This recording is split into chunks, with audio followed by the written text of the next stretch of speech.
So this is an interview with Karen Arenson for the 150th MIT anniversary celebration. And what I'd like to is, let's start with your childhood. Where were you born? Where'd you grow up? I was born on Long Island. My father was a young professor of economics at Hofstra University in the late 1940s, and we lived in the young professor's housing, which was the old campus barracks, the old barracks from Mitchell Field from World War II. We lived in Hempstead for about 6 years and moved to Levittown, where I lived until I was in 10th grade, and moved to Roslyn Heights, and I was there for 3 years, and then came up to Boston. Never went home. Okay. And what about your mom? My mother was a housewife. She was one of 8 children of Russian immigrants and who lived upstate New York. They had 7 girls, and then they finally had their boy, and that's when they stopped. She was in the middle somewhere. I think she was briefly a secretary to a spice company in Washington, D.C., where she met my father after the war, and they moved to Long Island, where he had grown up, and she stayed at home after that. You have brothers and sisters? I have a younger sister who's a librarian in Sacramento, California.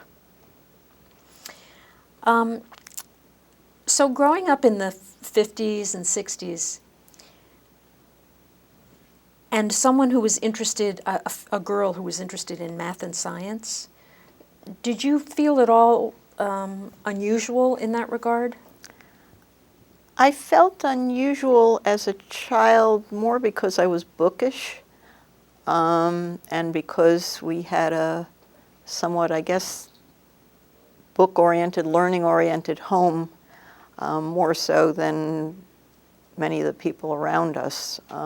We finally left Levittown when there were problems of tearing out pages in books and book burnings and so forth. Not sure about the book burnings, but there were issues over pages and books, and the school board wanted to clamp down, so we left.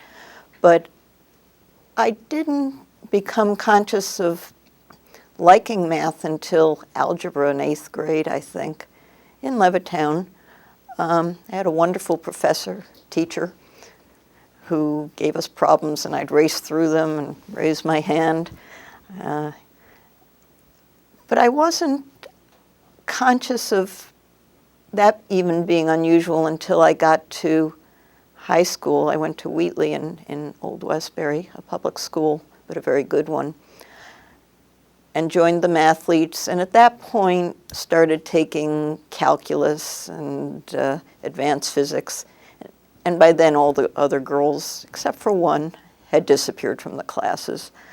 So I was a little aware of being more math-oriented than most girls, but I don't think I ever dwelled on it. It was fun. The guys were fun. I played bridge with a lot of them on weekends, hung out with a lot of them, and maybe a kind of a precursor to MIT. I did go to a National Science Foundation summer program in number theory at Rutgers between my junior and senior years of high school. And there were lots of other girls who liked math too. I don't think I had ever seriously thought of going into math as a career. I'm not sure I had ever focused much on career anyway, other than thinking maybe I'd be a librarian or a teacher when I was little. I used to live in the library, and I really idolized the librarian. But it was clear to me that summer that there were lots of students who were really brilliant in things like number theory. And the first thing I did when I went to the Rutgers campus for the NSF summer program was to look around for where the newspaper was. The light didn't go off in my head. I did find the newspaper. It was just one guy that summer, but I worked on it that summer, as well as doing math and hanging out with the math kids. But I I never thought hard of going into science. I liked it, I was good at it, but it really wasn't something that consumed me. Mm-hmm. And so when you were thinking about college, what do you think drew you to MIT? My coming to MIT was one of those serendipitous flukes. Even though I had a father who was in a college, I don't think we ever discussed where I was going to college. I simply got Barron's and Lovejoy's and started reading them and wrote away to colleges for their information. And I can remember seeing beautiful pictures of Smith and Wellesley and Bryn Mawr, although I didn't apply to any of them.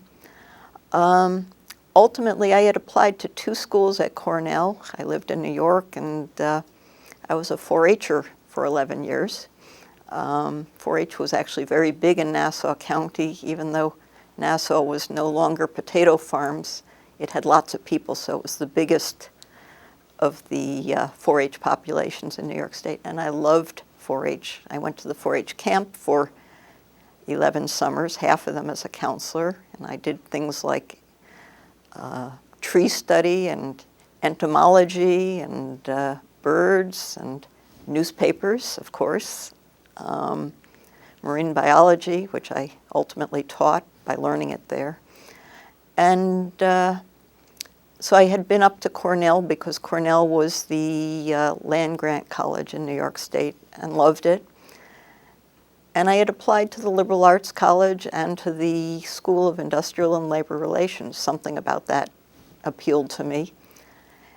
And in December got a note saying, a letter from Cornell, saying, you can't apply to 2 schools.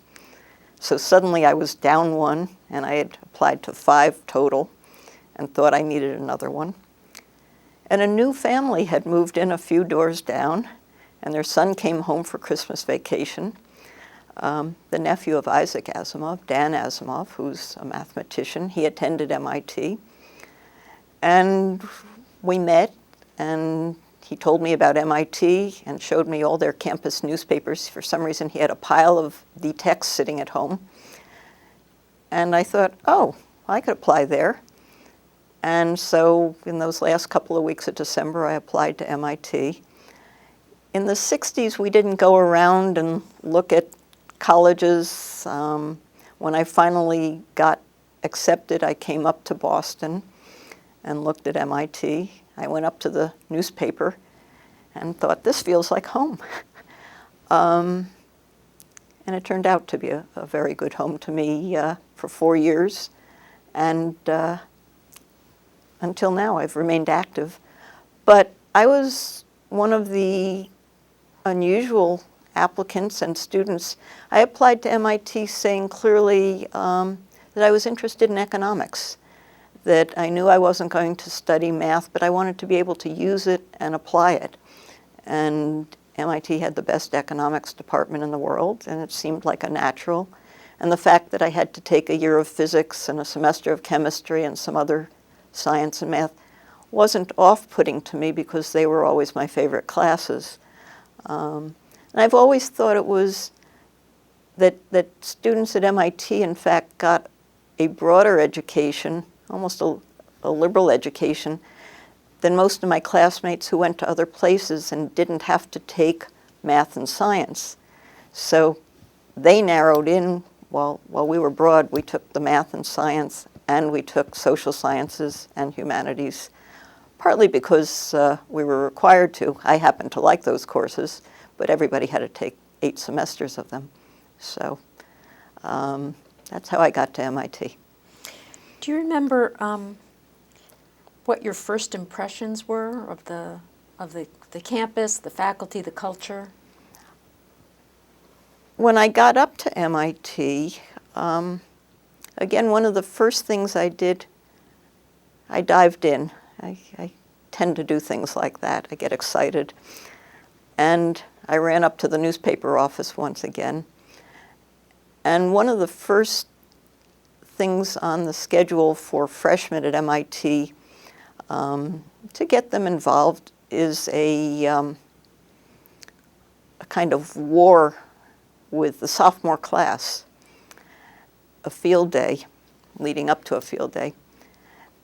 And so I had shown up at the newspaper office probably the first or second day I got here and met the editors, and they said, why didn't I cover it? So I was busy writing about MIT and what was going on in the freshmen at the same time that I was living it. And so that was probably my first impression. Again, the newspaper office, it kept tugging at me. So you've got, back in high school, you're feeling this connection to journalism, but you didn't consider going to a school and majoring in journalism. Journalism was always something that I did on the side. I had an English teacher in 7th grade who ran the junior high school newspaper called the Let's Shout at Levittown Memorial High School. And he said, why didn't I get involved? So I did. So I did my junior high school paper. I edited my high school paper. And I did become active in the Tech, which was the traditional MIT student paper. But it was always something I did as an extracurricular while I focused on academics as the main important thing. It didn't hit me for a long time. In fact, until I got out of graduate school, that maybe it was something that I could do for a living that I might like. And it did work out that way. I've spent my career as a journalist, and I've loved it. So what drew you to economics? What drew me to economics in a way that probably most students coming out of high school probably aren't is the fact that I had a father who was an economist.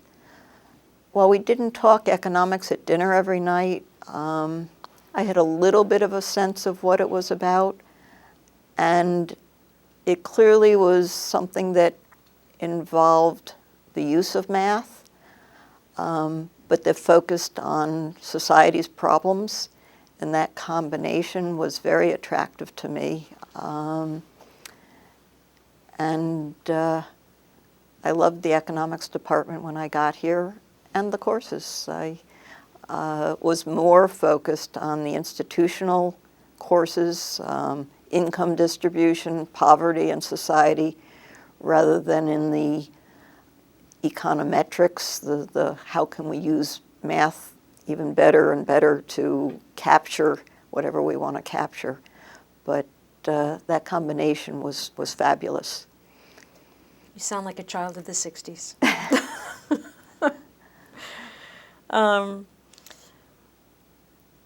Tell me about your role or how you came to be a student spokesperson. I got involved. Student government was not something I had ever done in high school. I was always more of a watcher, an observer. It's part of what a journalist does. And I love being on the sidelines, but at the same time in the middle of everything. I was delighted to let other people make the speeches and figure out what to do, while I could stand back and capture it for everyone else. And I always liked the reporting part more than the editing. When I got a call in high school saying that I had just been elected as the next editor of my high school paper, my first reaction was, no thanks. I don't want to write editorials and tell people what to do. I'd rather be writing about what they're doing and figuring it out. I was editor anyway, and indeed never liked the editorial part of it. The same went for MIT. I did join freshman council. I'm not sure what possessed me, but I was elected as one of the 3 women from our dormitory. There was a system where each living group had some representation on the council, if I remember correctly. And running for freshman council in my dorm was fun because I went around and met all the other freshman women. There were only 50 of us in my class. I entered in 1966. And MIT had women from almost its earliest days in the 1860s, but never had very many, in part because it wasn't something that was pushed on girls, but in part because there was no housing for women on the campus.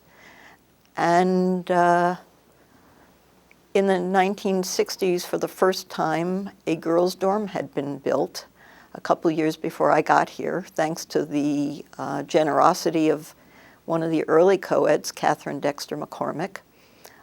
It was a wonderful dorm, and I loved hanging out in it and meeting other women, and I still have very close friends from my classmates and girls who were ahead of me and behind me at MIT, girls I met in the dorm, and we'd sit and talk for hours.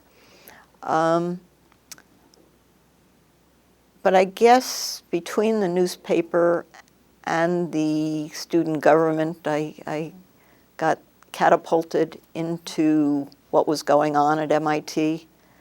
I like to meet people, and so those were both vehicles to meet lots of people. And because society and MIT ended up being caught up in the whole anti-war fervor, things got exciting and fast. I got to know a lot of the deans and the president and the provost. They reached out. And so most of the time, more than being a spokesperson for the students, I felt like I was a translator. And yet, in the conversations I had, I probably became an explainer. Again, more than speaking for, I would speak about and talk about, here's what people are saying, do you get that?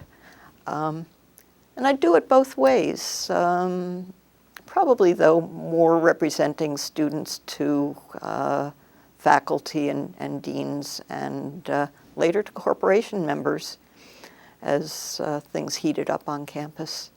So it sounds like it was more an extension of the journalist in there. It probably was. I did stories, news stories and feature stories. I became managing editor of the Tech. But I do remember one very heated faculty meeting. I don't remember what time. It was probably in 69 or 70 when things were coming to a head. And I did stand up in the faculty meeting. For some reason, students were allowed to speak, or maybe because I was a student government officer yet again.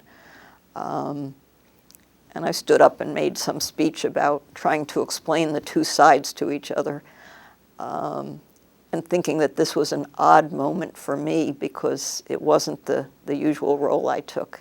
I preferred to be behind the typewriter, not in front of everybody making speeches. But the explaining is something that I've tried to do my whole life. Do you think that your background at MIT and its emphasis on science and technology, did that in any way help you in your journalism career? The science and technology, it was more the analytical way of thinking that probably characterized the way I look at the world and the way I looked at stories. One of the other memories I have from my freshman year at MIT was from the 801 physics course that all freshmen have to take unless they place out of it. I don't remember much from the course. Physics was never my favorite subject, either in high school or college, and I kind of did as little of it as I could. But I was fascinated when one of the early classes was about estimating and talking to us about the fact that when you don't know things, you stand back and think about how you can begin to figure them out, how far something is, how big something is, how many. It was a lovely idea that has served me well. I think I do it somewhat intuitively, but to do it explicitly was just so wonderful. And I've always been quantitatively oriented, and so it is indeed how I've gone at journalism. Many people, many of my colleagues, former colleagues at the New York Times, I think came to it more from a storytelling background. They might have studied literature and have been wonderful at developing characters and plot. I always loved the reporting side, where I looked at something and tried to figure out what it was about, what it added up to. I was always digging for the numbers behind the story. One example, when I started covering higher education in the mid-1990s for the Times, I had heard that Princeton and Yale had both changed their decision processes for applicants and were going to what they called binding early decision. If a student applied before November 1st, he or she could get an answer to whether they were admitted by mid-December, but they had to promise they would attend. And I didn't know much about college admissions at that point and didn't know much about early decision, but I said, I wonder, what was going on. So I called Princeton and Yale to talk a little. And then I started to wonder how other colleges did it. And ultimately put together a spreadsheet with about 40 colleges. I called 40 colleges and said, how many students do you apply to your college? How many apply early? What kind of early decision do you have? Most of them were binding. A few of them, like MIT, weren't. It was called early action as opposed to early decision. I said, what percentage of your students do you take early? How many students do you take later? I looked at the percents they took early versus later. How does that compare to 5 and 10 years ago? So they were all busy pulling numbers for me. A lot of them had to dig out numbers. Nobody had put this together before, and the National Association hadn't gathered any data. And there I was. I wasn't doing this on a computer, unfortunately. I was doing it on a yellow pad, had all my columns. And when I was done, I had a whole body of data that was fascinating. I discovered that the most selective colleges did a lot of this, that the colleges like Harvard and Princeton took half or more of their freshman students before Christmas. Who knew? I didn't. I think a lot of people didn't. That left fewer seats for everybody else. Kids from poor neighborhoods who needed to get a bunch of acceptances and find out about financial aid steered away from it if they even knew about it. Inner city high schools tended not to be big on early decision. Prep schools were really big on it. It was a story that made the front page, although everybody sort of said, what's this? Because nobody knew. It was a story that ultimately ended up hanging up on the bulletin boards in lots of high school guidance offices because it revealed something really from the process of gathering data. Surprisingly, most of the colleges were cooperative. Only one of the Ivies fought, and by the time I had the other 7 and got some other people at the recalcitrant college to lean on the admissions office, I had all 8 when I was done. It was fascinating, and it became a bigger and bigger issue over the next 10 years, but because something got me started and I said, let's look at the numbers, we were really able to find something out. And I felt good about that. It was one of my favorite stories, but it was an approach that I used often to say, what do the numbers show? I edited for a while, for 10 years at the Times, and I can remember when I first started editing the Sunday business section. I started out in economics and finance.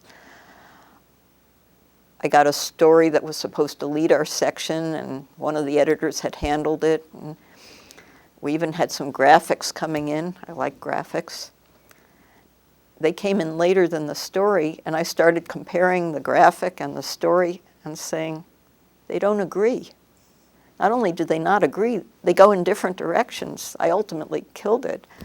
But it's just not something that a lot of people are trained to do, unfortunately. There's such an aversion to math that lots of people who elect to go into journalism haven't been thrown into it. It's not their favorite thing. They're wonderful writers, but they don't tend to be quantitative about how they go about things. You need both. You need to be able to tell a story, but I think it's helpful in many instances, particularly on the subjects I covered, which economics, finance, business, higher education. It was helpful. Let me step back and ask you about how you wound up at Harvard for graduate study. When I was finishing up at MIT, it had been a tumultuous period. The whole Vietnam War had thrown things out of kilter in many different ways. There were lots of protests. There were killing at Kent State that spring. MIT, like a lot of colleges, faced enormous protests and ended up putting us on pass-fail that final semester. I really entered senior year not knowing quite what I wanted to do next. Did I want to pursue economics and do a PhD? Maybe I should go into sociology. I had bonded with a mentor, a professor at MIT who did a little bit of sociology, although I'd never taken a class. Maybe I should go to law school, business school, although business school wasn't very popular in the late 60s. We were all anti-corporation, I think. I took the law boards, I took the business boards, I took the graduate record exams. I ultimately applied for graduate economics programs, for PhD programs, and was going to head for the University of Wisconsin, which had a poverty research center. I had been working on a thesis about income distribution, the effects of inflation on the redistribution of income. I never finished it because of Kent State, Cambodia, pass-fail, and my thesis advisor, Bob Solo, said, I'll let you off the hook. But that summer, I was working at the New York City Budget Bureau in the policy analysis section. And I had started dating a classmate in spring of my senior year, Greg Arenson. We'd known each other since freshman year. We were both on freshman council. We were managing editors of the Tech on opposite nights. But we didn't start dating until late senior year. But we decided to get married in July. And we got married in September. And he was draftable. He had postponed graduation because he had a low draft number. And he had to stay in Cambridge to do another semester at MIT, which would throw him into a different year of the draft pool. So I decided I couldn't go to Wisconsin. We were getting married in September. And I needed something to do. I think I started applying for jobs in Cambridge, but this was 1970. And the economy was not great. There weren't a lot of jobs, and I was doing it pretty last minute. One of the other students working at the New York City Budget Bureau was at the Kennedy School and said, why don't you apply to the Kennedy School? This was July. But I did. I applied to the public policy program, and lo and behold, got a call in August saying they would take me. I said, wow. It turned out, although I don't think I ever talked to him about it, that there was a class of 21 students in the public policy program. There were 20 guys and me. And I think in hindsight that it was useful to them to have one woman instead of 0. Oddly enough, the ratio of women to men in my program was even slimmer than my MIT period. There were 50 out of 900. I was suddenly 1 out of 21. If you do the math, it's a little bit different. So that's how I ended up at Harvard and the graduate program in public policy, where I spent 2 years. At the end of that, I'll keep going, I again didn't quite know what to do. We were about to move to Chicago for my husband to go to law school. By flipping into the next year of the draft pool, he just marginally escaped the draft. It turned out to have worked. I think they were drafting maybe a few fewer people that year, and they cut off at a lower number. So we were moving to Chicago. I knew I didn't want to sit behind a desk. That was what 2 years of the Kennedy School taught me, and other things too. But I didn't quite know what to do. On one of the bulletin boards, I came across a brochure, a pamphlet for a summer program for graduate students in the social sciences to work in the media. And I thought, hey, that looks interesting. I applied, was accepted, and one of the things that was interesting is I discovered that I wasn't going to just stay here in Boston. They were going to send me to Miami. So I said, okay. So my husband was still working. He had started working at Charles River Associates with one of the MIT economics professors. My husband was an economics major also. I went off to Miami for the summer. It was 1972. It was actually a very exciting summer in Miami because both the Democrats and the Republicans held their presidential conventions down there in the summer, and worked with a very famous journalist named Phil Meyer, who had begun to develop the use of surveys in journalism. He worked for Knight Ridder, and he had done a major survey in Detroit after the riots there, and won a bunch of awards for that. He later did a book called Precision Journalism, and I worked with him that summer on a survey of the delegates coming into Miami. Among other things, I also got a chance to sit on the obit desk and on the police desk and general assignment. It was a real introduction to a big daily newspaper. And I said to myself, if I like the summer and it goes well, maybe I'll go into journalism. I mean, that is truly how I backed into journalism after all the years of doing it. And I thought, all the newspapers in America were in Miami for the summer. I can go talk to the editors and see if I can find a job in Chicago, because we were moving there for my husband to go to law school in September. I got a tentative yes from one of the major dailies, and we moved to Chicago in September. And they ran into problems with their union, and the economy was faltering. And I suddenly didn't have a job. They never promised it. They just said, good possibility. And I spent another year there trying to get back, or trying to get into journalism. Times were different. I went and interviewed with the Wall Street Journal, and the bureau chief said, I don't hire women.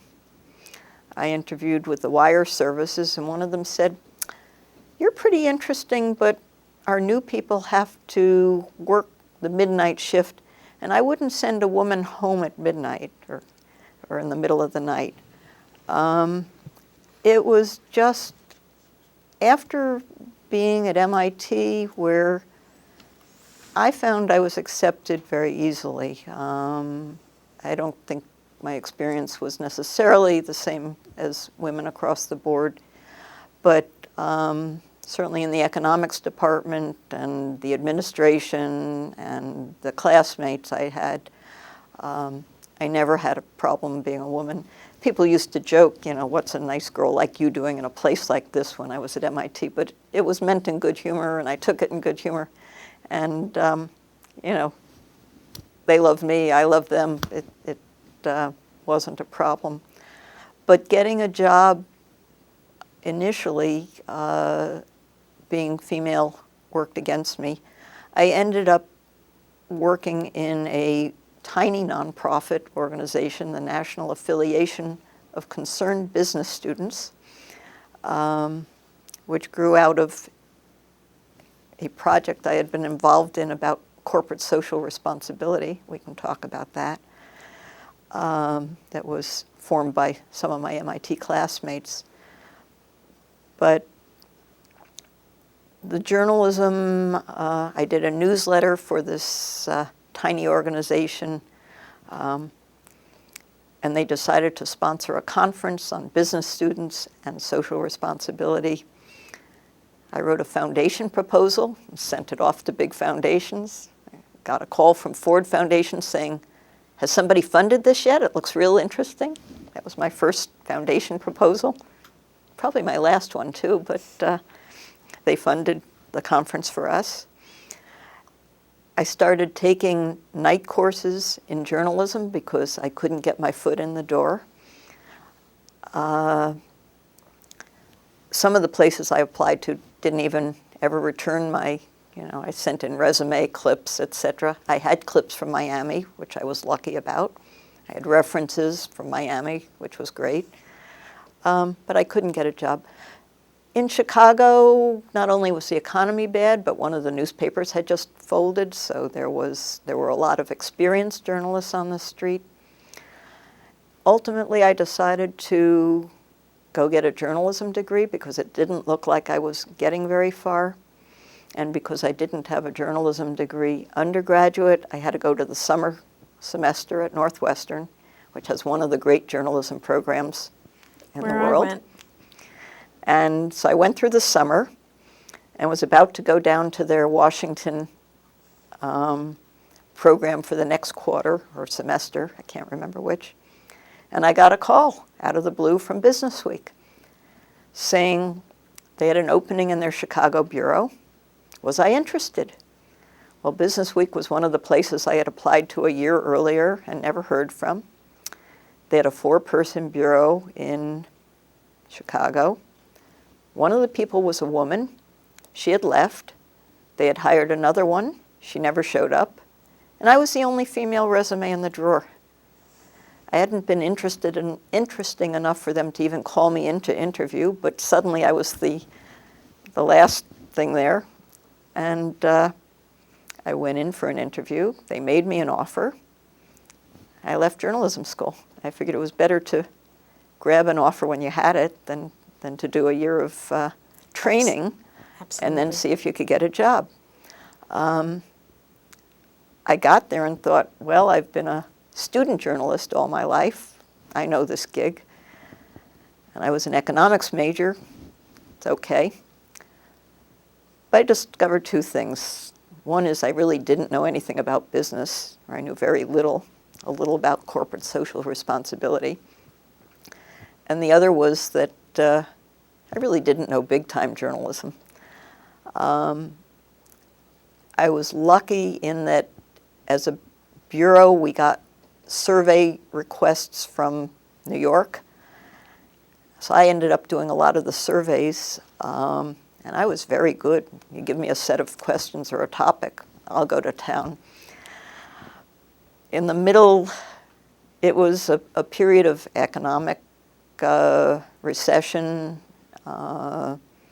financial tightness. And I can remember being out on an interview with the CEO of a small company that made fasteners, saying, "How's your debt equity ratio?" And then I said, And by the way, what is a debt equity ratio? And he was a nice guy, and he explained it. I mean, he became a good source of mine. But again, the light went off in my head, and I said, I think there's a lot more to learn. I could learn it on the job, but maybe I should learn it faster. I looked at MBA programs. Actually, I looked around for a couple of courses to take in finance and accounting and discovered that I couldn't find any. You could just take a little bit. The internet didn't exist at that point. So I applied for MBA programs and started at Northwestern. I got through finance and accounting. I loved them, actually. Did financial institutions. I thought, maybe I'll keep going. I got into marketing. And I was sitting there one Saturday writing about plastic braided dog leashes. And I thought, I don't care about this. And that was the end of my MBA. I already had one master's, but it gave me another set of tools that were really helpful.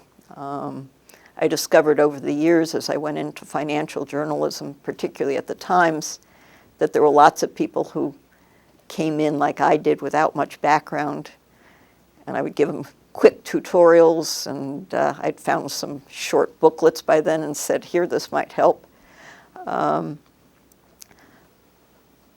Back to the numbers analytical, I specialized a lot in finance, covered options and commodities because no one else wanted to touch them, and I was game, had to do with numbers, trading. Packaging mortgages, that was right up my alley. And so when packaging mortgages began in the 70s, I was there writing about it for the first time. I think I've wandered a bit, but that's how I got into... You just covered a bunch of other questions. Good. How did your book come about the new tax law? So I'll back up a little bit to tell you about how I got up to the new tax law. I worked in the Chicago Bureau of Business Week for roughly 4 years and found I did dive into some of the new areas that were developing, the first trading of financial futures on the Chicago Board of Trade, the development of options, all these new topics that no one else knew anything about either. And even though we didn't have bylines in Business Week, I guess I began to develop a bit of a reputation for knowing about these things, and I began to get approached by other media. And at some point I talked to my Business Week editors about what my future looked like as I began to get offers. And it turned out that there were more opportunities if I moved into New York than if I stayed in Chicago. So I did that. I picked up my husband, who had begun to practice law in Chicago. His senior partner took me out to lunch and said, "You're ruining his career." His grandmother took me out to lunch and said, "You're taking my oldest grandson away from me." We moved to New York. At that point, it's the problem of dual career households. How do you manage them both? How do you optimize them? And we were taking turns at that point. So we moved to New York, and he kind of said, "But jumping around isn't going to be really easy. Why don't we just sort of settle?" New York wasn't his idea of paradise. He was fabulous. But he got a job, and I started working with Business Week in New York and covering Wall Street, the economy a little bit, but mostly Wall Street. The economics editor said, "You don't have a PhD. You can't cover economics." Interesting. But by that time, I was more conversant with markets, and I began to get more offers. And about a year after I had moved into New York, I had offers from both the Wall Street Journal and the New York Times. Very nice. And I talked to both of them, and I said to the Wall Street Journal, which came first, "I'm interested, but I've only been in New York for a year. I really think I should stay a little longer with Business Week. Come back to me at some point, maybe." They said, "Okay." And then a couple weeks later, the Times came. And I said the same thing. I'd grown up with the Times in our house. But I still felt I'd only been in New York for a year, and they'd moved me in, and I liked what I was doing. I said that, and they said, but we're about to start our new business section, and we have 2 slots, and now or never, lady.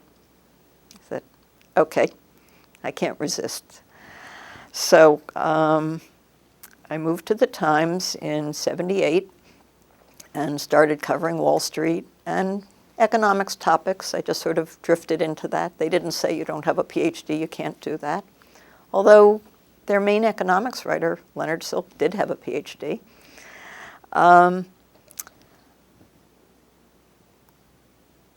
I covered a lot of different topics. I loved working under the financial editor, John Lee.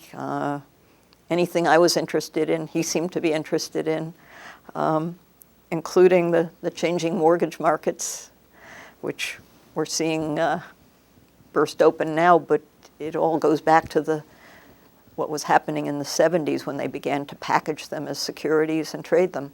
And we wrote about it first. And one Friday afternoon during the summer or late spring, my editor came to me and said, I'd like you to go to Washington on Monday and start covering the tax bill. We had a tax writer in Washington, and he was going on vacation for the month of August, and Congress hadn't wrapped up their tax bill. And it was important enough, so they needed somebody, and he thought I could just pick up. So I spent the weekend reading about taxes.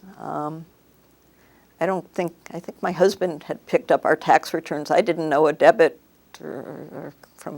I knew a debit from an asset, but I didn't know anything about tax forms or taxes, or Washington for that matter, other than having worked at Brookings one summer, which was wonderful while I was in college. And I covered the big Reagan transformation of tax policy in August, and came back to New York, and my editor said, now let's do a series on all the changes that have been wrought. And we did a, 10, 12-part series. I did.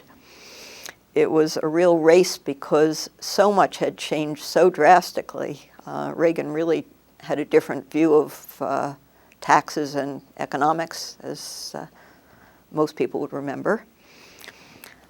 And to begin to sort out on deadline twice a week what the different pieces of the tax law were all about was really a challenge. And I'd be talking to people up on the Hill and tax lawyers who followed it closely, and we'd all be scratching our heads. But I had a deadline, 5 o'clock on twice a week. So we put together a series. At the time, the Times Public Relations Office said they'd never gotten so many requests for reprints as they had for that, which was just amazing to me, tax policy. And then I started to get calls from agents and editors saying, can you make a book out of this? So that is how the New York Times Guide to the New Tax Law came about. I had to double the size of, a lot of it was what had gone into the paper, put between book covers. It got picked up by the Book of the Month Club, which sent it out as a premium in paperback to, 350,000 people. Citibank bought 100,000 copies or something like that as a premium again. I think I got 2 or 3 cents a copy. And then people said, all right, now you're out there, do a book on investing. I said, not where my heart is. So that's how that book got put together. You wrote a bestseller without knowing you were going to do that. It never made the bestseller. It was handed out as a premium, a giveaway. It sold some copies too, but it wasn't a bestseller. But there were a lot of copies because it was useful to people at the time. So when someone buys 100,000 copies, that makes it a bestseller. Well, even if they just sat somewhere. Thanks. I don't have a framed bestseller list, unfortunately. So you stayed interested in business for a long time. How did that transition into higher education happen? Two steps there. So I was reporting on economics, finance, Wall Street, until I got pregnant and had a daughter in 1984. And the Times had a 6-month maternity leave, which I took. And when I was ready to come back, I assumed I would seg right back into my old life. Only my editor had different ideas. He had gotten a temporary person to fill in for me during the 6 months and wanted to keep that person on staff. And he needed more editing. And he said, "I'd like you to move into editing." And I said, "No, thanks. I really like reporting." And he said, "Not an option." He said, "You can go back if you really don't like it." I said, Anyway, it wasn't an option. So he said, "You can still go out and meet people, and that's good because you'll be a better editor." So suddenly I found myself editing feature stories, what we call display pieces, for the business section of the Times. It was a very draining job. It took a lot of effort. It took a lot of hours. There were a lot of battles, surprisingly. But it was interesting, too. I was learning things that I didn't know. It was broadening me out. It was showing me how the paper was put together. And after I'd done that for a year or two, I suddenly was told that my next assignment was to edit the Sunday business section. And so suddenly I was running my own small section once a week. I had about a dozen people under me. I have no idea what the budget was at that time. I got plucked up and dumped down, and there's no real training. Newsrooms weren't very good about saying, let us teach you how to be a manager or a leader. Let us teach you how to do a budget. None of that, I'd get a note saying, "Your budget's due next week." I'd say, "Budget? I haven't never seen the numbers. Here they are."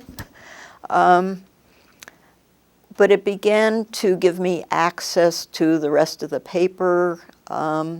About the same time, I was approached to be deputy Week in Review editor and opted actually to stay in business. I liked what I was doing and thought that I could add more value, plus it was my section instead of being somebody else's deputy. I was I was Sunday business editor for a couple of years and then moved back into the Daily as the news editor. Again, I wasn't sure I really wanted this job. I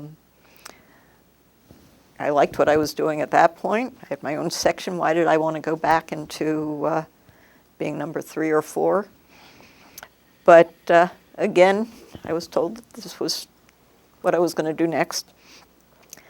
And that actually was one of my favorite jobs ever. To my surprise,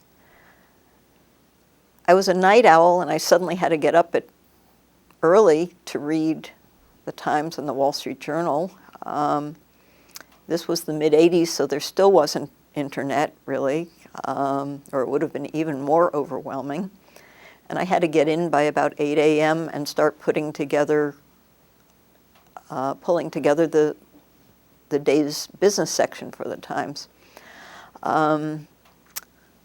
My editor was pretty laid back, and so I had a very strong hand in just shaping the section on a day-to-day basis. In the end, the editor made the final decisions and arranged the front business page, but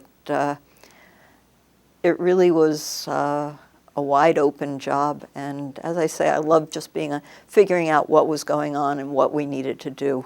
It fit me. Although from there I got promoted to deputy editor. My editor had a battle with the Times and left, and the Times had gone through a couple of business editors and decided to go outside. And at that point, I decided to go back into writing. I said, I've done this for 10 years, editing, never intended to. It's been really interesting. I can now go back to doing what I love most, which was writing and reporting. And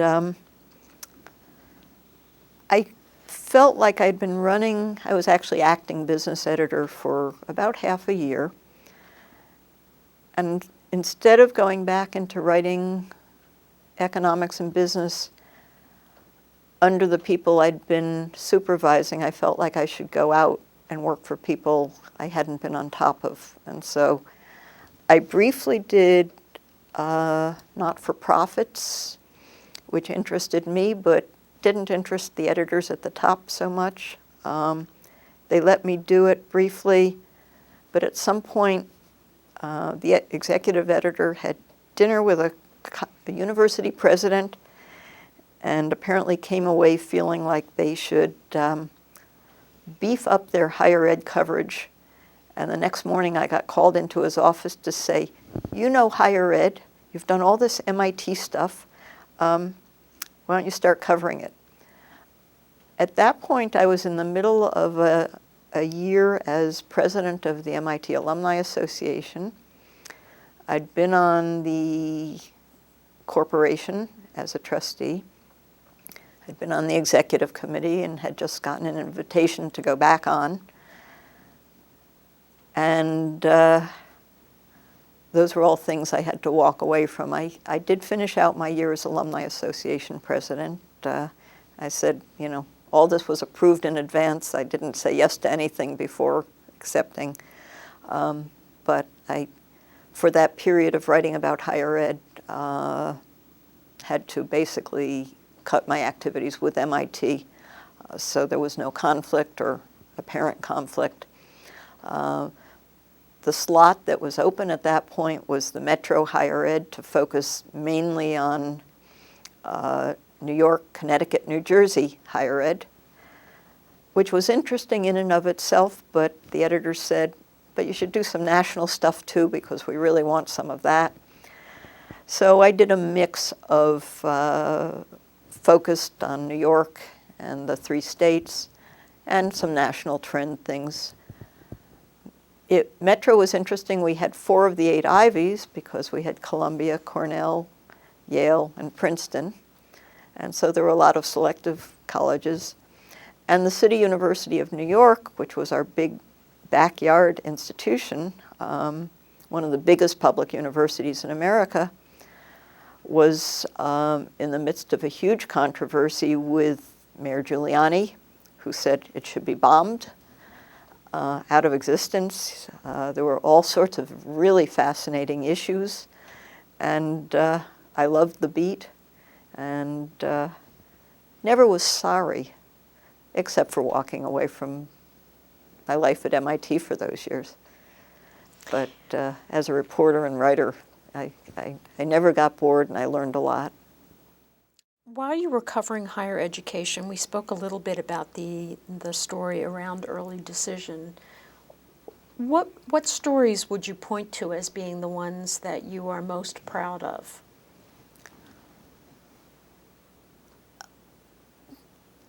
There are, I guess one always has favorites, and certain things seem to get more response than others. And so my favorites list probably includes both some of what I liked best and some of what other people liked best. Other stories I loved that took a lot of quantitative digging included things like the fact that there were a whole set of students who were not graduating from high school, not earning a high school equivalency diploma, and still going to college at a time when everybody's so upset over students not being well prepared for college, and even high school graduates get to college and have to take a lot of remedial work. Here was a subset that people really didn't know about it. I don't remember how I stumbled on it. It was hard to get figures because no one counted them. And I spent months and months looking for a way to get my arms around it, looking for a researcher who had maybe dug into it. In the end, the American Council on Education had some researchers who knew about some data tapes, and we ultimately did find some numbers and found that something like 3 or 4% of entering college students didn't have a high school diploma, which to me was a significant number.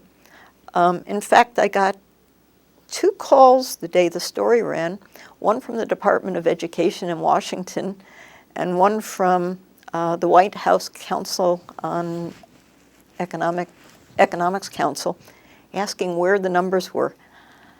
I had referred to the data, but without getting specific because it was a data tape.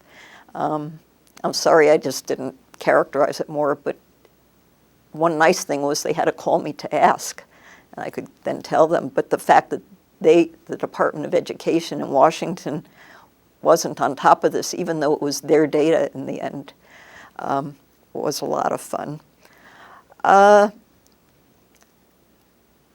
A different kind of story that I loved was a feature piece on the first woman to ever be among the winners of the Putnam Prize, which is the big math contest in college. And there had, until, I don't remember whether it was the late 90s or early 2000s, never been a woman who was in the top 5. It's an all-day test that the best math students in colleges around the country take. And they don't even tell you the top score, they tell you the top 5. And all these years, there had never been one woman. And it turned out there was a woman at NYU. There was no announcement of this thing. I stumbled across it.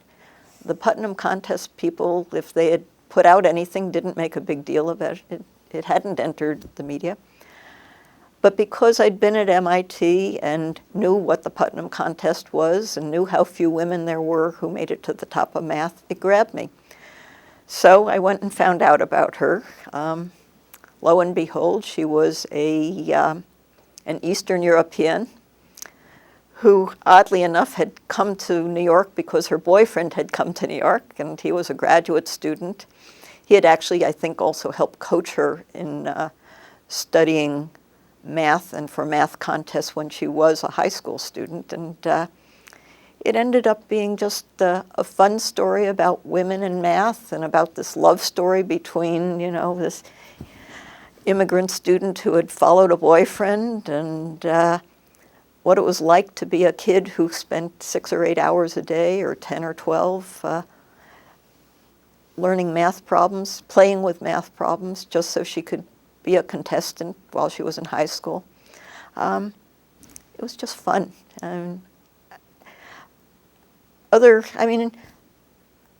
Not all of them were math related. Another NYU story that I loved that was fun was I used to get student newspapers after the internet made it possible to get them by email. And one morning, checking them out, I noticed that there was a story about this kid at NYU who was sleeping in the library and who didn't have a room or a dorm room because it was too expensive. And he'd literally lived in the library all semester. So I went and did a piece about this slightly unusual student. And where he kept his clothes in his locker and how much money he had and what it was like to duck the night watchman and so on and so forth. It got good attention. I mean, it's funny sometimes what does draw editors' attention and readers' attention. And sometimes it's these little feature stories that aren't significant in a big way, but are just tell you about a corner of the world you never thought about and are fun to read, and they make a mix. I loved doing all sorts of pieces on the City University of New York and trying to explain public university that most of our readers just never thought about. A lot of them, many of them probably had gone there as students when City College was a big deal, and kids didn't go away to college. But times had changed and City University had become a very different institution and got a lot of the kids who needed remedial work from inner city schools. And watching the whole set of political issues play out and inside the university and faculty reactions was, over some period of years, was just a wonderful assignment. So those are among my... Do you think that in any way the coverage that you did for the New York Times, has it had a lasting impact on how higher education is covered, do you think?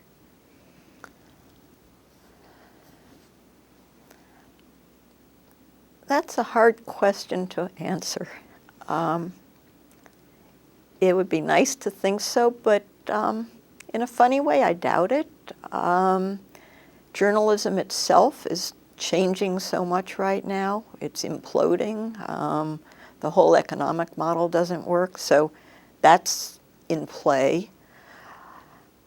And journalism's very much a function of who's doing the editing and who's doing the reporting, and each person has his or her own way of going about it. To jump back to your last question, on favorite stories, another piece, a lot of what we did just as single reporter. I didn't have a secretary, I didn't have an assistant, but more and more there's beginning to be teamwork and double bylines and triple bylines and quadruple bylines. One of my colleagues at the time, Sarah Reimer, was a wonderful narrative writer, and she did a lot of work out of Boston. The two of us were at a lunch where we heard about a question, somebody talking about who were the black students at Harvard and how they weren't really American blacks. A lot of them turned out to be from Africa or from the Caribbean. They were immigrants. They were either foreign students or immigrants, first or second generation. And Sarah and I teamed up, and again, I started looking for the data, and she did the narrative. I bring it up because it's an illustration of how personal things are. If she had done the story alone, it would have been very different. If I had done it alone, it would have been very different. I left the Times last year. I took a buyout. Each of the journalists there does things their way. And so while I like to hope that stories I did along the way had impact at the time, it's hard for me to think that that I changed the way things were done. At one point, I was having lunch at the Russell Sage Foundation with a source there and ran into the president, who said, "Isn't there some way to make other journalists more numeric? Can we come in and give classes in statistics?" And I said, "Well, I'm willing to help try to introduce you, but I don't know whether there's a way to do that." And the New York Times does have a much bigger graphics desk than it did when I first joined the Times, and so there are people who focus on gathering data and presenting it, and some of their graphics are really wonderful. And at one point, when I was looking into how high schools taught math, as an outgrowth of a story I did about math in college,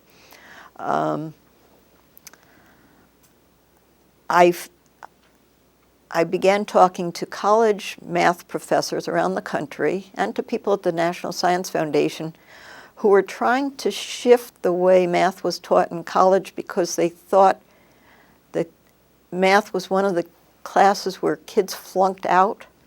They flunked their math class and then they just left college. It was the highest failure rate of anything. And they were trying to see if there were other kinds of math you could give that would be useful to students that was quote-unquote college-level math, but maybe it didn't have to be calculus or even pre-calculus. Maybe it could be probability and statistics.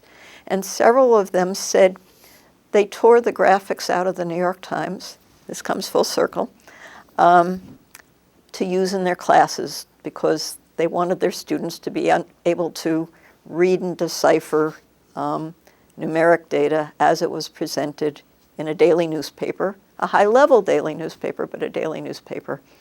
And then there were those who said, not only did they collect the graphics as good examples, they also collected the ones that were mistakes.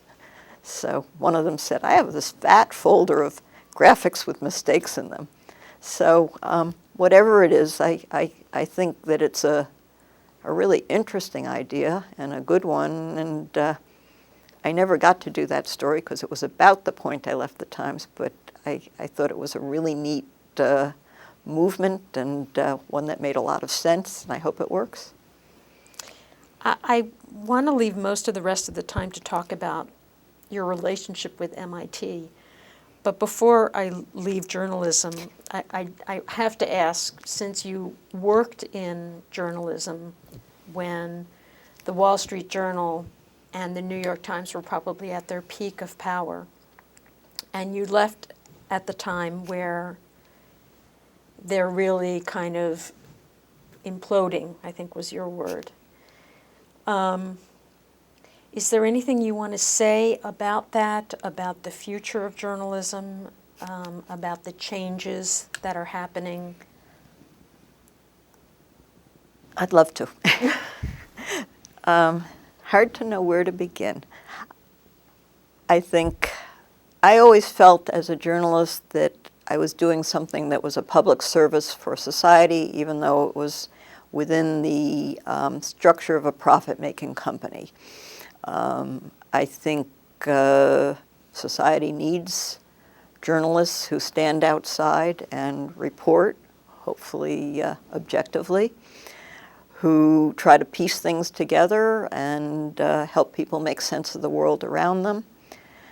It has become a very different world with the internet. There's a lot more information out there that's accessible, but I do believe that a sorting, filtering mechanism, or many sorting, filtering mechanisms, is really important because there's a lot of bad information as well as good information. I think the Times is still one of the best journalistic operations. I believe that if you took it by itself, it may still be in the black marginally, but the rest of the company, which not only includes the Boston Globe, but a handful of regional papers and other operations, have pulled it into the red. Hopefully they will find their way out of their financial mess. It is a mess. They have worked very hard and very successfully to develop the digital side of the news operation at the Times. I think it's widely seen as one of the best websites, and they're doing more and more. They have a whole set of experiments. I think the Neiman Lab has covered some of that. They're making some headway in finding out how to make it profitable, or at least something that doesn't run red ink. But whether they will find the right solution, whether there is a right solution for them or Dow Jones or any other news organization, I don't know. People have begun to float other models like an endowed newspaper, but as we've seen from universities, endowments aren't always the silver bullet either. It's certainly helpful to have a bunch of money in the bank, but they create, they raise their own questions about how best to manage them and use them. There are other new models being set up, the Paul Steiger operation, which again is a nonprofit for investigative reporters that has funding and where they hope they can discover things and send out the stories, what they discover, and get them run somewhere. So we're in a time of ferment. All I know is that it's really important and that they have a lot of fabulous people still at the Times, at Dow Jones, at lots of other big newspapers, the Globe, the Tribune, LA Times, Wash Post. Young people, some of them are still trying to come in. Some of the good ones are throwing up their hands and going elsewhere. I think that's a loss to society. Maybe they'll come back if they're turned out to be vehicles that work. I sure don't have the answers. But the buyout I took was because they needed to, the Times needed to shrink the newsroom, and I had an ill father, and it was just right for me to walk out because I was juggling too much. So, but it grew out of their financial problems. So I would like to talk about your relationship with MIT, which I'm personally very interested in because I have no relationship at all with Northwestern, and you've maintained a close connection to this institution your entire life, except when you were forced to give it up. Why do you think that is? What is your connection to the university? For me, MIT was an amazing institution from the start. I came to campus and suddenly found myself in a community not only of very smart people, but people who talked my language, who thought analytically and quantitatively. And I just felt like I could communicate, like I was a piece of them. Even if a lot of them were going into science and engineering and I was going into economics, I never felt like I was outside the mainstream. This was my community. It was also a place, so I've stayed, some of my best friends, many of my best friends are still classmates from MIT. This trip up to Boston, I'm staying with two of them, who I visit frequently. I was their maid of honor. She was my matron of honor. So we've been close. But whatever drew us close in the beginning has kept us close in a way that they're people who think about the world in similar terms. They've gone in very different directions. I mean, one of them's a doctor. One of them went into computer science and management. Some of them have become professors. But and even though it was science and technology, these were people who had diverse interests. I mean, they were into, one of them studied Greek at Harvard the summer before she came here. Many of them were very well read in terms of literature, theater, music. I mean, it's like the story of the MIT students today. There was something they had in common, but they were also very well-rounded people, even though people outside don't recognize that.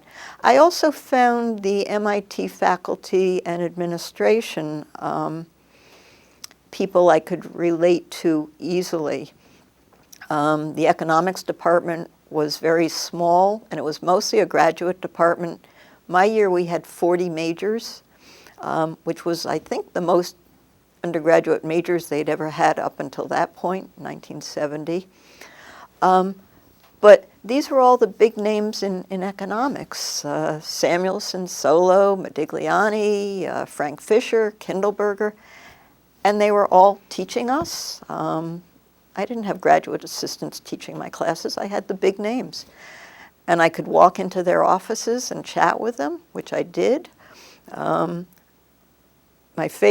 professor whose work most interested me was Mike Piori, who went on to win one of these MacArthur Genius Awards, but he was interested in questions about income distribution and poverty, and so was I. And I've stayed, I still see Bob Solo, who was my thesis advisor. I did talk to some of them as an economics reporter at the Times. I called on them as sources. I figured it was fair game as long as I was talking about interviewing a bunch of economists to include MIT economists. So I didn't put the Chinese wall there completely. So I was able to continue. And as I got involved in the corporation, which I'll come to in a minute, when I came back to campus, I'd sometimes go back and talk to my economics professors. So there was a closeness. I always felt like MIT was the type of institution where there was no pretense. People had their feet on the ground. I think that's partly because scientists and engineers are about solving problems, not in terms of presenting things. And I loved that about the place. But I also found it made it easy to relate to people. There weren't a lot of obstacles to getting into seeing people and talking to them. As I look back, it's amazing to me that professors in their prime were willing to sit and chat with, a 20-year-old for an hour or 2 hours, but they did. And we'd talk about economics, but we'd sometimes talk about life or about Vietnam or about whatever.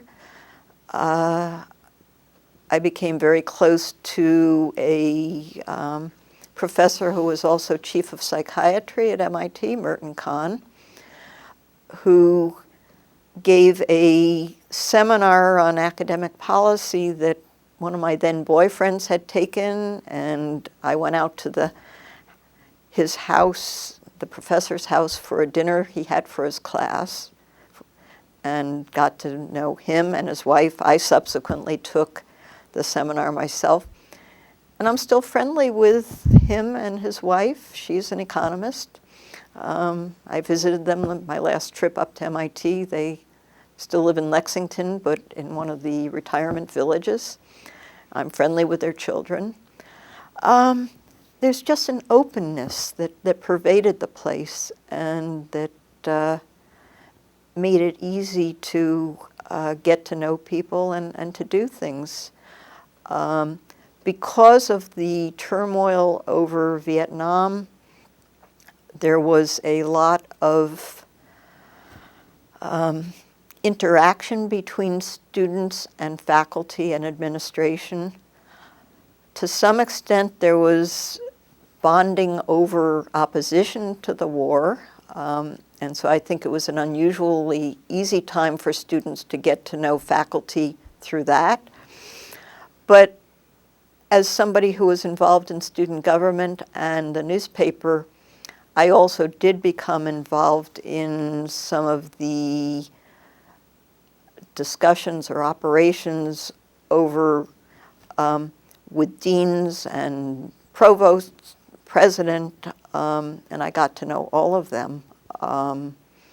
Jerry Wiesner, Paul Gray, Dan Neihart, who was dean for students at that time, Walter Rosenblith, the provost, in a way that most students don't get to know their administrators. I wouldn't say that my whole class of students, that all the students at MIT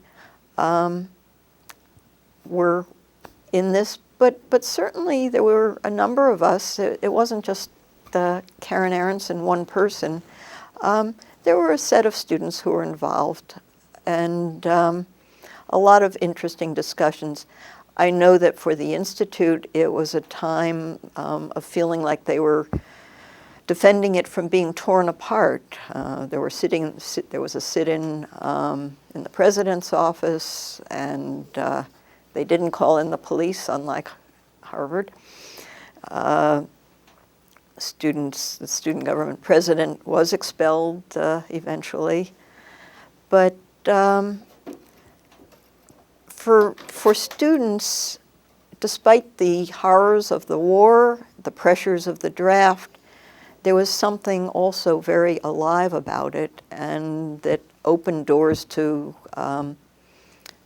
having conversations that was very special, and that I don't think existed before or since, even though I do think MIT has more opportunities for students to work with faculty and research labs and to get to know people.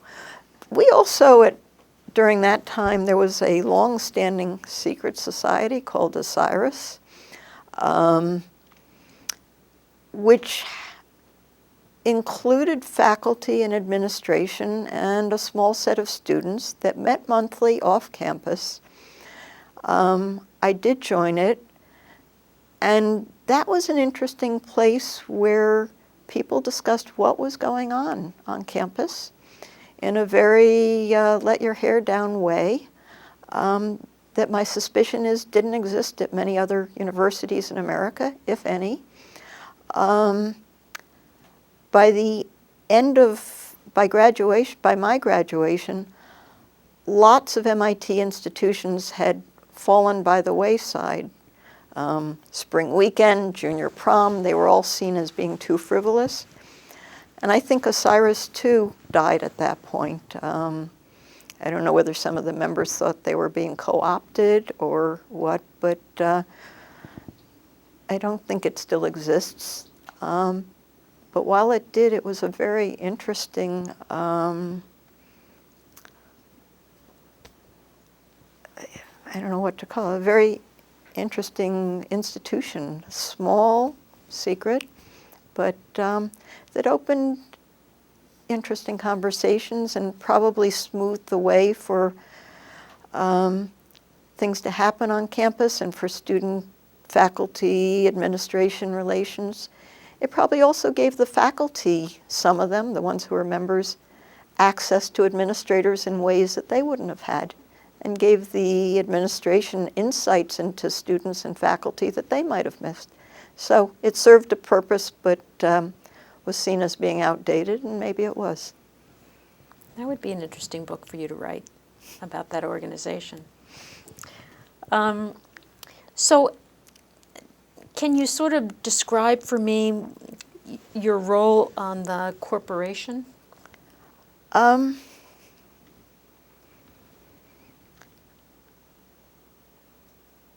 So I was active in various alumni affairs. I did serve on the alumni board of the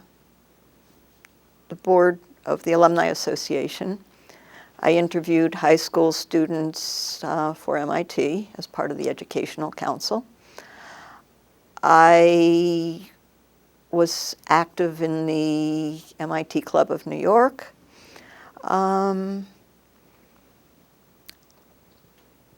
And one day, unexpectedly, I got a call saying, would I join the corporation? And I was very honored, and I did. There were not very many women on it then, but there were some, including Patty Wade and Mary Frances Wagley, among others, Shirley Jackson, very interesting women.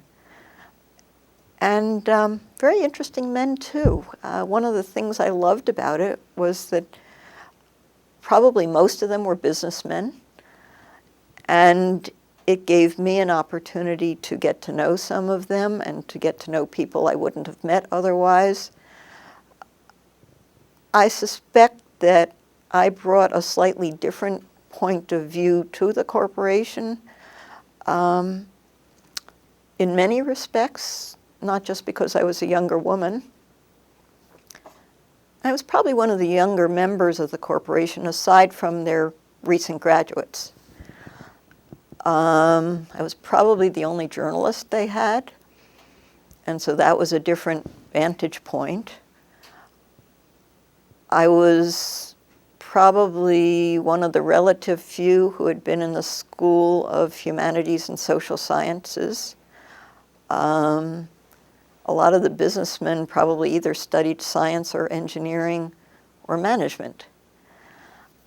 And so I had probably stayed more on top of MIT affairs because of my heavy involvement, and I had continued over the years to get both the tech. One of the perks of having been an editor is you get the paper mailed to you for life. So twice a week, ever since graduation, I've read about MIT. And because of the type of person I am, the questions I ask, I'm curious. It was a good fit as a journalist.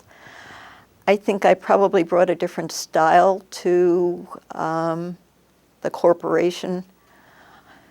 And so those are all speculations. You'd really need to ask them what they saw in me, but those would be my guesses that I brought a fairly high degree of knowledge about the campus from the things I had continued to do with it and to stay on top of it, as well as a willingness to ask questions sometimes that other people didn't or wouldn't or whatever. Just a different way of looking at things and approaching the world. What about the time where you served as president of the Alumni Association? In terms of, I mean, one question I sort of have is, what was it like to be a woman president? Well, there had been 2 women presidents before me, and I don't think that was an issue that ever crossed my mind. I mean, even, as I say, being one of so few women at the time, by the time I was president, as I say, I wasn't the first woman president. I was used to dealing in groups that were heavily male, even covering finance and business. Those were largely male bastions at that point, too. So for me, it wasn't ever an issue of being a woman. Maybe Mary Frances Wagley, who was the first woman president, thought about it more. Or Patty Wade, they were both here when it was even more unusual.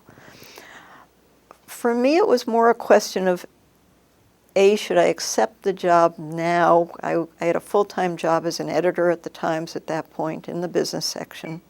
Did I have time to do this and to do it right? And that was something I talked to Bill Hecht about. He was the executive vice president, the person in charge of the Alumni Association, and a good friend of mine by that point. And I talked to some of my friends, and my husband said, I had a young daughter at that time.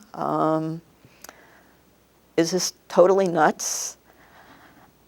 And part of the feedback I got was if we waited until everybody had time, we'd get all presidents in their 60s and 70s. It's nice to get somebody younger. And I said, as long as you understand that there are trade-offs, that I could give it more time if you waited 20 years. And they said, yep.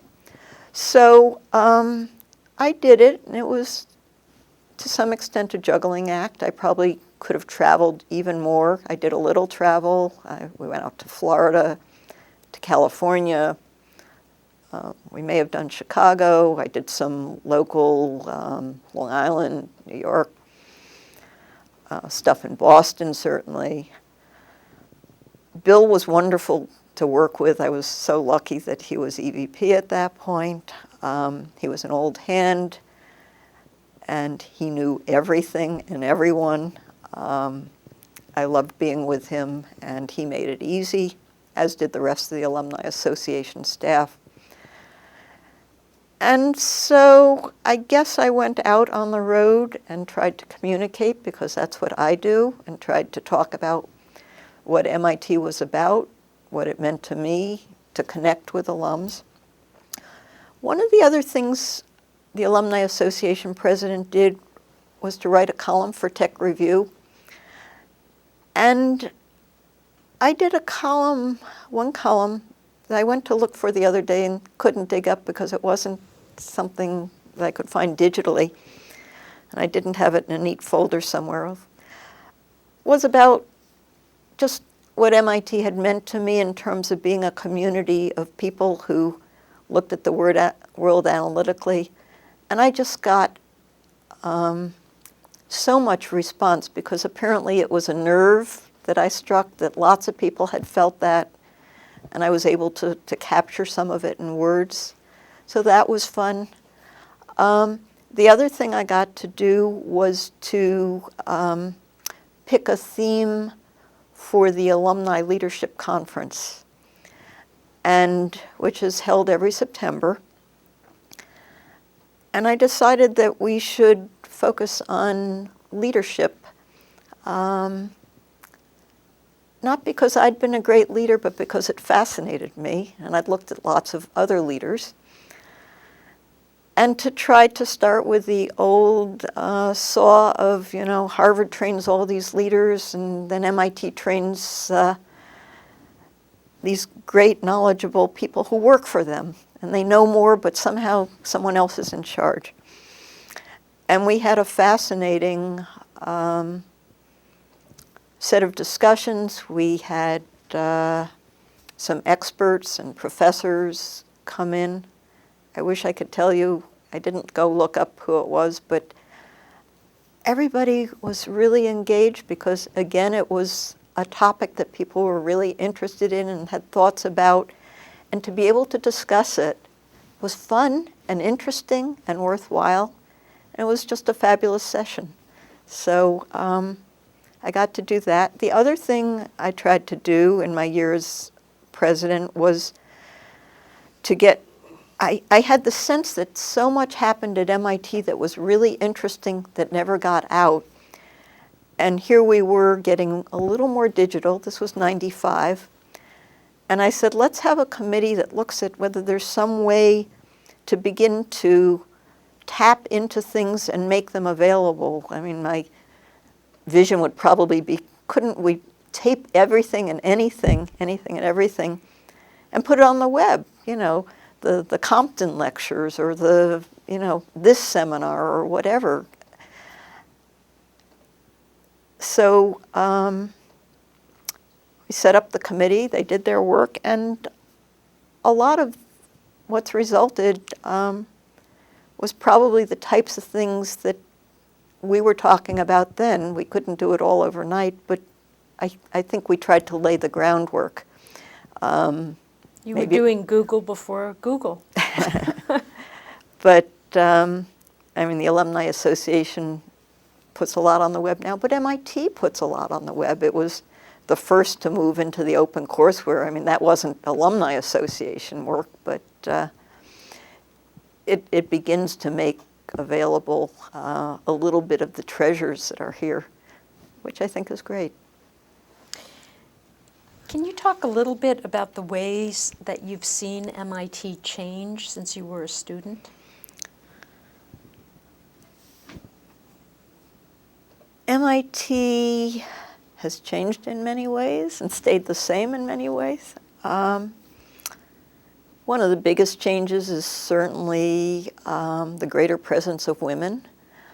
So when I was a student, they built McCormick Hall Wing 1.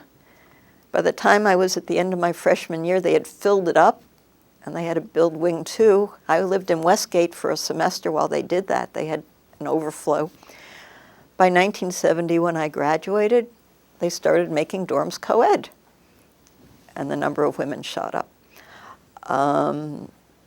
They've brought more women onto the faculty, onto the corporation, certainly into the student body. The freshman classes are about 45% women. It was a very important place then in terms of the scientific and engineering knowledge that got generated, the creativity, the other fields too, the arts, which were always actually one of my passions. that was important then, and it's still important. Other universities, other research universities, I think have begun to try to put more emphasis again on science and even engineering. And so there's more competition probably now than there was, both for faculty and students. But MIT, I think, is special in terms of its ambience, in terms of the critical mass of people who are interested in these things.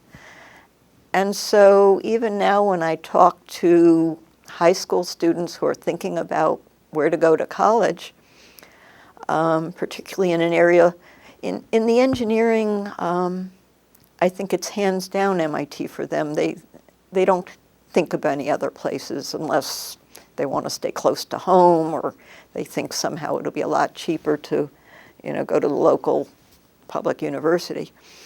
In the sciences, it's a bit more of a toss-up because I think people are less aware of MIT as the font of excellence. It's amazing to me that they aren't. We have all these Nobel Prize winners and a long history, but it gets overshadowed sometimes by the engineering, maybe, in students' minds. And I talk about the difference in being a science student at one of, say, the Ivies, where you're one of a handful, or maybe you're one of a bigger number because all the rest want to go into become doctors. But there aren't the same number of opportunities to do research, to chat with friends over the dinner table about your latest science project or what you studied in your, chemistry or physics class, or your electrical engineering, or the contest, or the 2007. It just, I think, would be a lot more fun experience for a science student to be here. And they can still do great humanities and social science and the arts. The breadth of the education is there, and the excellence of the breadth. Whereas I think they get shunted aside being science students at many big universities. So I think that's still special here. The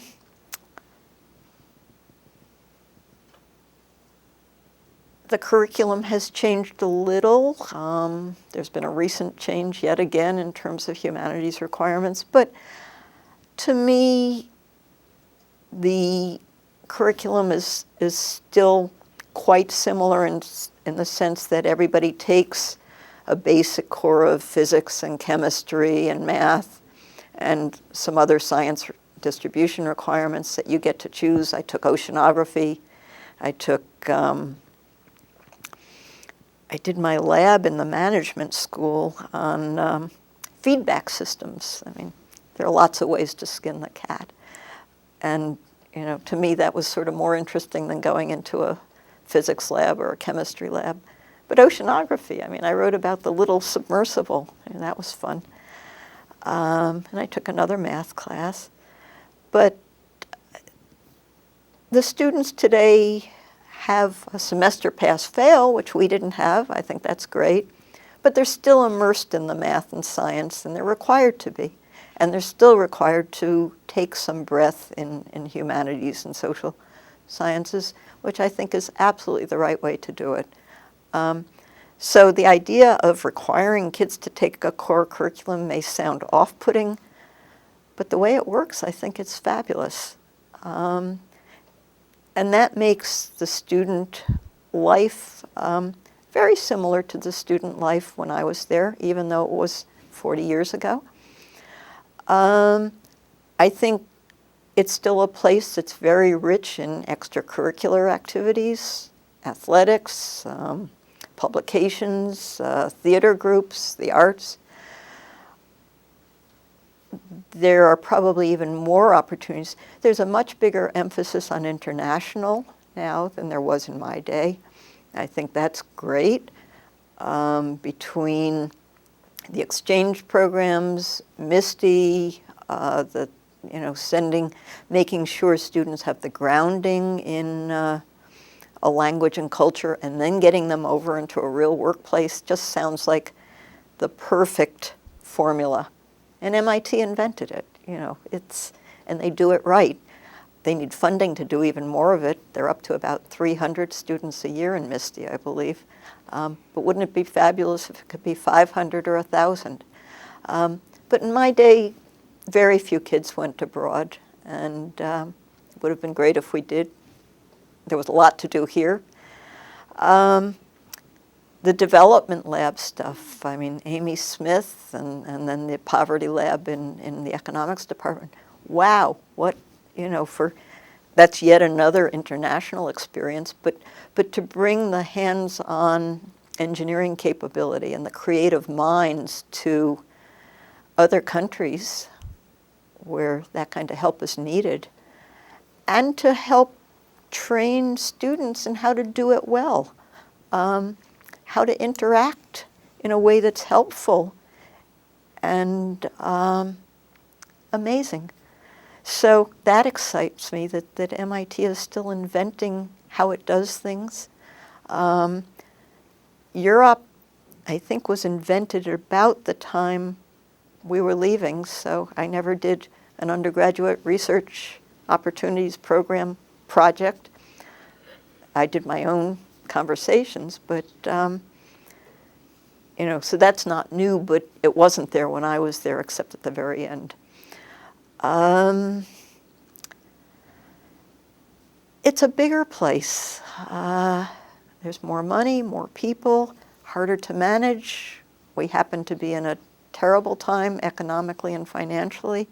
All of that creates its own problems. MIT, like other universities, is cutting back. That's really painful. It may jolt you into thinking hard about what you're doing in a way that's good, but it's still painful. I'd rather think hard without that jolt, and I think MIT's capable of that. That's what comes to mind first. We're just about at 2 hours. Is there anything that you feel is important to talk about that we haven't discussed? In thinking about my student days and then about the business, there's one little chapter that's fun. One of my classmates and friends, Jerry Grochow, decided he wanted to start a business, and decided that the business we should get into was communicating with the outside world about what was going on campuses, and particularly at MIT. And we put together a group of about a dozen students. Jerry at that time may have been a graduate student. Most of us were undergraduates. It included Linda Sharp, who subsequently became an Alumni Association president. Maybe the first black one, certainly the first black woman. Bob Schaefer, who does a lot of political stuff now. And we thought about how to explain what was going on. The campuses were in upheaval, and it was quite clear that the rest of the world didn't get it. And our idea was that we were going to go run seminars for corporate executives about student activism and young people. And we found readings and surveys, Yankelevich. We used some of the corporation people we had begun to meet as they came on campus to try to make sense of what was going on. And over the course of a couple of years, we called it ESIS, which nominally stood for Effective Communications Through Interpersonal Seminars. But we ran full-day seminars for IBM and Ford and Union Carbide, for the Brookings Institution, for the military, I think we did one. it would be 3 or 4 of us would go to do a day. We didn't all 12 go, but we met and talked about what we were covering and how to cover it. We always did them off their premises because we said we don't want you to run back and forth to your office. We tried to get them to think about some of what we were thinking about, not only the horrors of the war, but small cars, why we thought they ought to be doing green instead of big gas guzzlers, and other things that students had on their mind in a way that adults didn't seem to. This was in the age of don't trust anyone over 30. And often the first question we'd get would be, I have kids your age. Why are we hiring you to do this? And we said, because you don't sit and talk to your kids like you're going to sit and talk to us. And in fact, they didn't, and we did talk. And because we were bright MIT students and we had done a lot of homework and found articles they should read, I think they were helpful. There seemed to be enough recommendations so that we kept getting requests. I mean, we did a little marketing, but not much. Some of it was word of mouth, and sometimes there was an MIT person. But we were getting top executives from these companies to come talk to us, and that was what got me interested in business, aside from economics, and in the whole corporate social responsibility issue. I then did a research project for 2 business school professors at Harvard on that subject in my 2 years between the Kennedy School. And then it ended up being related to my first job. So somehow everything comes together. But this was, one of my classmates' brainstorms, and a bunch of us figured out how to make it work in an interesting way that hopefully then colored the way they went back and ran their corporations. It's not that Ford suddenly, moved to all small cars after they spent a day with us, but hopefully it gave them more context and stirred up their thoughts a little in a way that they could think about rationally and not feel like we were shooting at them. But we were trying to stir up their thinking. And that's part of what MIT does and trained us to do, and we were doing it. And well, it if was the fun. car makers had listened a little more carefully, Well, they'd be in a lot better shape now. well, they had a few good years with their SUVs. Think of how Yes. much money they... Yes. And then it fell off the cliff. Well, thank you very much. My pleasure.